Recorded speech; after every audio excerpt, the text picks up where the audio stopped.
Live లో ఉన్నారు. ముందుగా అందరికీ నమస్తే అండి. ఒకసారి కోటేశ్వరరావు గారి విశ్లేషణ తీసుకుందాం ఈ అంశానికి సంబంధించి. ఆ తర్వాత పొలిటికల్ పార్టీలు ఏం చెప్తున్నాయి దీనికి సంబంధించినది మాట్లాడదాం. సార్ ఏం చెప్తారు కోటేశ్వరరావు గారు? చూస్తూ ఉన్నారు అంటే గత కొద్ది రోజులుగా మూడు పార్టీలు కలిసి ముందుకెళ్ళాలి అంటే వైసీపీ విముక్త్ ఆంధ్రప్రదేశ్ కావాలి అని అందరి నినాదం ఒకటే ఉంది. ఇప్పుడు నిజంగా చెప్పాలంటే మిగతా పార్టీలు అందరూ కూడా అదే మాట్లాడుతున్న పరిస్థితి. ఇప్పుడు జనసేన పార్టీ మొదటి నుంచి కూడా బీజేపీతో ఉన్నటువంటి పరిస్థితి అలయన్స్లో ఇటు బీజేపీ జనసేనతో ఉంది. ఆ తర్వాత ఇటు జనసేన టీడీపీతో కూడా పొత్తులో కార్యక్రమాలు చేస్తున్న దృశ్యాలు కూడా చూస్తూ ఉన్నాం. జనసేన అధినేత కూడా మొదటి నుంచి కూడా ముగ్గురం కలిసి వెళ్దాం, ఒకవేళ నా ప్రతిపాదన వాళ్ళకి చెప్తానన్నట్టుగా కూడా ఆయన కూడా ముందుకెళ్లారు. ఈ నేపథ్యంలో నిన్న చంద్రబాబు నాయుడుకి ఇటు అమిత్ షా నుంచి ఫోన్ రావడం, ఈరోజు మధ్యాహ్నం 2:30కి ఢిల్లీ వెళ్తున్న నేపథ్యంలో ఈరోజు నైట్ కూడా మీటింగ్ అంటే పొత్తు గురించా దేని గురించి ఎందుకు పిలిచారనేది తెలియదు, కానీ ఈ మీటింగ్లో పొత్తు గురించే అనే ప్రస్తావన అయితే అందరూ మాట్లాడుతున్న పరిస్థితులు. సార్ మీ విశ్లేషణ ఏంటి, ఎలా ఉంటుందంటారు? కొద్ది వారాల క్రితం బీజేపీ రాష్ట్ర నాయకులు ఎన్నికల వ్యూహం ఎత్తుగడల గురించి చర్చ జరిపారు. దానికి కేంద్రం నుంచి కూడా పరిశీలకులు వచ్చారు. వచ్చినప్పుడు సత్యకుమార్ గారు ఒక ముఖ్య నాయకుడు ఆంధ్రప్రదేశ్ బీజేపీలో, అటువైపు నుంచి ఏమీ స్పందన లేదు అనేటువంటి వ్యాఖ్య ఆయన ఆ సందర్భంగా చేశారు. ఇప్పుడు చంద్రబాబు నాయుడు గారు అమిత్ షా గారు లేకపోతే బీజేపీ పిలిస్తే వెళ్తున్నారా, లేకపోతే అమిత్ షా గారు బీజేపీ నాయకుల యొక్క అపాయింట్మెంట్ తెలుగుదేశం కోరిందా అనేటువంటిది కూడా చర్చనీయాంశమైంది. సోషల్ మీడియాలో కానివ్వండి, లేకపోతే బీజేపీ నాయకులు, నాకు తెలిసినంత వరకు బీజేపీ నాయకులు ఏం చెప్తున్నారంటే లేదు చంద్రబాబు నాయుడు గారి అపాయింట్మెంట్ కోరారు అందుకని వెళ్తున్నారని వాళ్ళు చెప్తున్నారు. లేదు అమిత్ షా గారే చర్చల కోసం పిలిచారని చెప్పేసి మరొక వైఖరి వినిపిస్తా ఉంది. సరే, ఏది చేసినా గానీ చంద్రబాబు నాయుడు గారు వెళ్ళటం ఖాయం అనేటువంటిది ఒకటి స్పష్టమైతే, రెండవది అమిత్ షా గారిని కలుస్తారు, దేనికి కలుస్తారు, ఏమి చర్చిస్తారు, ఏమి చర్చించరు అనేటువంటిది ఇప్పటికీ ఊహాగానాలుగానే ఉంది. రెండు పార్టీల నాయకులు చెప్పాలి. ఇక ఒకవేళ ఈ మూడు పార్టీలు కలిస్తే జరగబోయేది ఏమిటి అనేటువంటిది ఇప్పుడు చర్చ మొదలైంది. ఎందుకంటే మూడు పార్టీలు కలవాలని. ఎందుకు అంటే మన పవన్ కళ్యాణ్ గారు ఎప్పుడో ఇప్పటం సభలో నాకు రోడ్ మ్యాప్ ఇవ్వాలని చెప్పినప్పటికీ బీజేపీ రాష్ట్ర నేతల వైపు నుంచి కానీ లేదా కేంద్ర నేతల వైపు నుంచి కానీ ఆ రోడ్ మ్యాప్ రాలేదు. మరొక 10 రోజుల్లో లేదా వారం రోజుల్లో ఎన్నికల ప్రకటన వెలువడుతుంది అనేటువంటి వార్తల నేపథ్యంలో ఇప్పుడు ఆకస్మికంగా బీజేపీ నేతల వైపు నుంచి కానివ్వండి, లేదా తెలుగుదేశం జనసేన నేతల వైపు నుంచి కానివ్వండి, బీజేపీతో సంబంధాల గురించి ఇప్పుడు మాట్లాడటం అంటే చివరి నిమిషం వరకు ఎందుకు వెయిట్ చేశారు ఈ రెండు కూటములు అనేటువంటి ప్రశ్న. నా అభిప్రాయం ప్రకారం ఎందుకు వెయిట్ చేశారంటే బీజేపీ పరోక్షంగా జగన్మోహన్ రెడ్డి గారితో సంబంధాల్లో ఉన్నది.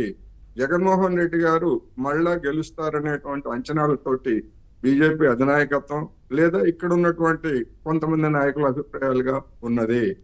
అటువంటి పరిస్థితుల్లో రేపు ఒకవేళ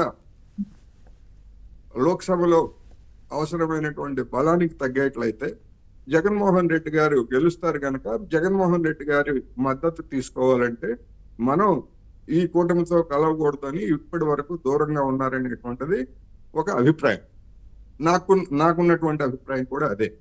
అందువలన ఇప్పుడు గత కొద్ది వారాలుగా లేదా చంద్రబాబు నాయుడు అరెస్ట్ తర్వాత రాష్ట్రంలో మారుతున్నటువంటి రాజకీయ సమీకరణలు, మారుతున్నటువంటి పరిస్థితుల్లో బీజేపీలో మళ్ళా పునరాలోచన ప్రారంభమైనట్టుగా ఉన్నది. అందుకని తెలుగుదేశం జనసేన కూటమితో కూడా ఛానల్ ఓపెన్ చేసినట్టుగా కనిపిస్తా ఉంది.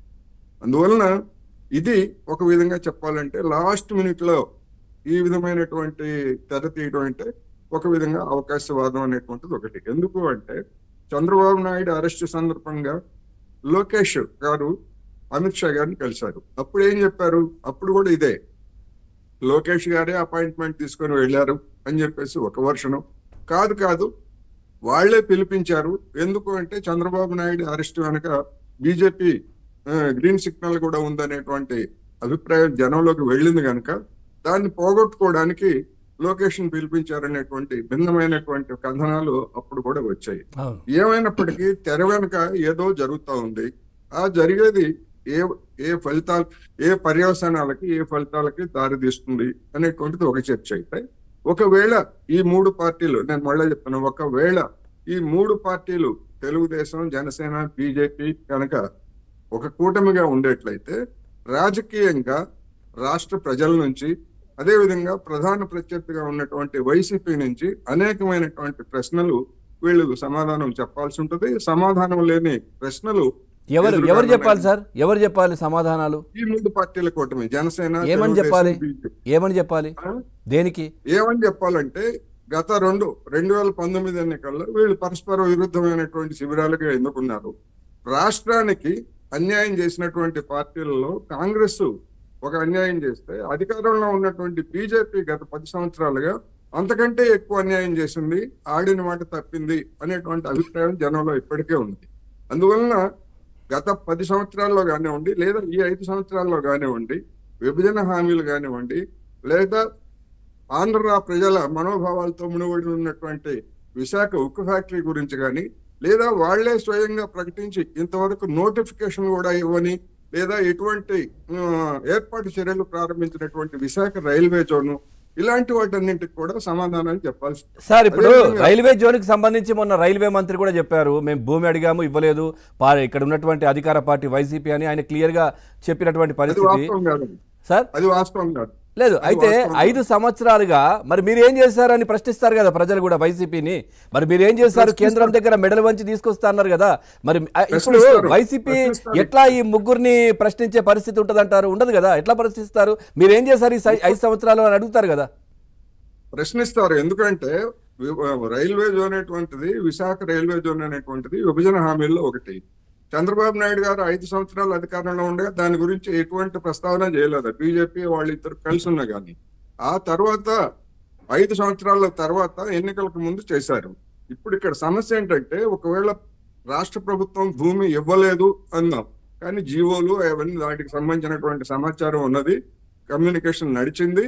ఆ కమ్యూనికేషన్ కి కేంద్ర ప్రభుత్వం నుంచి స్పందన లేదనేటువంటిది ఒకటైతే, రెండోది నా పాయింట్ ఏంటంటే, భూమి ఇచ్చినా ఇవ్వకపోయినా విశాఖలో రైల్వే జోన్ ఏర్పాటు చేయడానికి ఒక 500 మందితోనో 400 మందితోనో ఒక కార్యాలయం నిర్వహించుకోవడానికి రైల్వేకి విశాఖపట్నంలో అసలు భవనాలే దొరకలేదా? ఇంతవరకు నోటిఫికేషన్ ఇవ్వలేదు. ఇది భూమి అనేటువంటిది ఒక సాకు తప్ప. ఎందుకు అంటే, విశాఖ రైల్వే జోన్ అనేటువంటిది ఒరిస్సా రాజకీయాలతో కూడా ముడిపడి ఉన్న కారణంగానే బీజేపీ ఆడుతున్నటువంటి ఒక రాజకీయ నాటకంలో భాగం అనేటువంటిది నా అభిప్రాయం. ఇలాంటి అనేకమైనటువంటి సమస్యలు ఈ కూటమికి ఎదురుగాబోతున్నాయి. రెండోది, ఇంకొకటి ఒక్క నిమిషంలో నేను ముగిస్తా. ఇంకోటి ఏమిటంటే, బీజేపీకి నోటా కంటే తక్కువ ఉన్నటువంటి ఓట్లు ఎన్ని బదలాయిస్తారు లేదా మొత్తంగా బదలాయిస్తారు అనుకున్నా కానీ, బీజేపీ మీద వ్యతిరేకత ఉన్నటువంటి దళితులు కానివ్వండి, లేకపోతే మైనారిటీలు కానివ్వండి, ఆ కూటమికి అన్మాస్ గా వ్యతిరేకంగా ఓటు చేసేటువంటి పరిస్థితులు కూడా ఉన్నాయి. దళితులు అని ప్రత్యేకంగా ఎందుకు అంటున్నానంటే, దళితుల వర్గీకరణ సంబంధించి గతంలో మన తెలంగాణ ఎన్నికల సందర్భంగా ప్రధాని నరేంద్ర మోడీ గారు వాగ్దానం చేశారు. రెండోది, ఒక కమిటీని కూడా, అది ఒక ప్రహసనం ఆ కమిటీ కూడా. ఎందుకంటే దానికి సంబంధించినటువంటి కేసులన్నీ సుప్రీంకోర్టులో ఉంటే ఆ కమిటీ కూడా చేసేదేమీ లేదు, సుప్రీంకోర్టు తీర్పు బద్దులై ఉండటం తప్ప. అది ఒక ప్రహసనం. రెండోది, దళితుల్లో ఒక బలమైనటువంటి ఒక సామాజిక తరగతి వర్గీకరణని వ్యతిరేకిస్తాం. అందువలన వాళ్ళందరూ కూడా ఈ బీజేపీతో ఉన్నటువంటి కూటమికి ఎన్మాస్ గా వ్యతిరేకంగా ఓటు చేసేటువంటి అవకాశాలు కూడా ఉన్నాయి. ఇవన్నీ కూడా ఇఫ్ ఈ కూటమి కనుక ఏర్పడితే, నేను చెప్పేది, ఏర్పడకపోతే సీన్ డిఫరెంట్ గా ఉంటది. అందువలన ఏం జరుగుతుంది ఏమిటి అనేటువంటిది మనకి ఇవాళ రేపట్లో కూడా తెలుస్తుందని అయితే నాకు. రైట్. విల్సన్ గారు నమస్తే అండి. విల్సన్ గారు. ఎవరండి సార్? నేను విల్సన్ గారు. సార్ చెప్పండి సార్. ఏం చెప్తారంటే, ఒకవైపు అంటే టీడీపీ అధినేతనే అక్కడికి వెళ్ళారని ఒకవైపు మీరు చెప్తారు. వినబడుతోంది సార్, వినబడుతోంది. సో ఏంటి ఇప్పుడు చంద్రబాబు నాయుడు గారికి ఫోన్ చేయడం అమిత్ షా గారు అనేది ఒకటి, ఇంకొకటి లేదు చంద్రబాబు నాయుడే వెళ్ళారు